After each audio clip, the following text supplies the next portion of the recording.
Break के बाद हाजिर हूं। मध्य प्रदेश में भीड़ का कानून चल रहा है। यहां इन दिनों अफवाहों का बाजार गर्म है। बच्चा चोरी की बात सुनते ही भीड़ बिना सोचे समझे हिंसक हो जा रही है। हाल ही में ऐसी कुछ घटनाओं ने प्रदेश और प्रशासन को सोचने पर मजबूर कर दिया है। यही वजह है कि प्रदेश सरकार मॉब लिंचिंग को लेकर एक्ट बनाने जा रही है। रिपोर्ट देखिए आप। रुकेगा भीड़ का इंसाफ, कानून बनाने से रुकेगी मॉब लिंचिंग। मॉब लिंचिंग पर सरकार बनाएगी कानून। अब मॉब लिंचिंग करने वालों की खैर नहीं। ये तस्वीरें भीड़ के उस इंसाफ की है जो बच्चा चोरी के डर से जान लेने पर उतारू हो जाती है। कहते हैं डरा हुआ इंसान खौफनाक हो जाता है। एमपी में भीड़ की हिंसा यानी मॉब लिंचिंग इसी की बानगी है। नीमच जिले में 2 दिनों में मॉब लिंचिंग की 2 बड़ी घटनाएं हुई हैं। जिले के सलूड़ी आंतरी गांव में बकरा चोरी के आरोप में भीड़ ने 3 युवकों को जमकर पीटा था। एक दिन बाद ही इसी गांव में लोगों ने मोर चुराकर भाग रहे एक बुजुर्ग की पीट कर हत्या कर दी। एमपी में अभी तक इस तरह की आधा दर्जन घटनाएं हो चुकी हैं।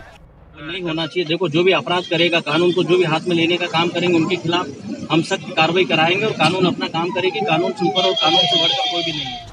एमपी में अब मॉब लिंचिंग को लेकर कानून में संशोधन की बात कही जा रही है। हालांकि अभी भी प्रदेश में कानून है, लेकिन इसमें मॉब लिंचिंग का जिक्र नहीं है।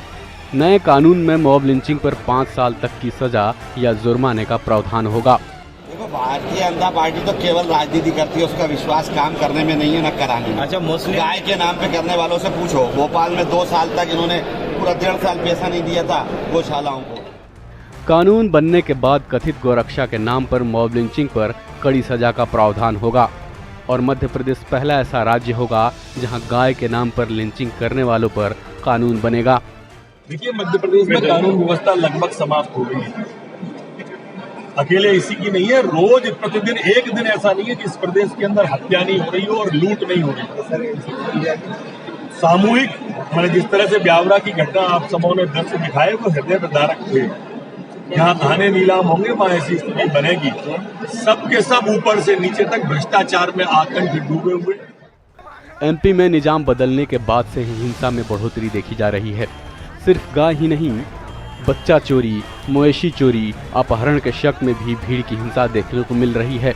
लेकिन ये भी सच है कि पिछले कुछ दिनों से सूबे में बच्चों के अपहरण, उनके साथ रेप, हत्या और फिरौती के मामले भी आ चुके हैं। ऐसे में कानून बनाने से ज़्यादा ज़रूरी है कानून व्यवस्था को दुरुस्त किया जाए। और अब बात पाकिस्तान के प्रधानमंत्री इमरान खान की।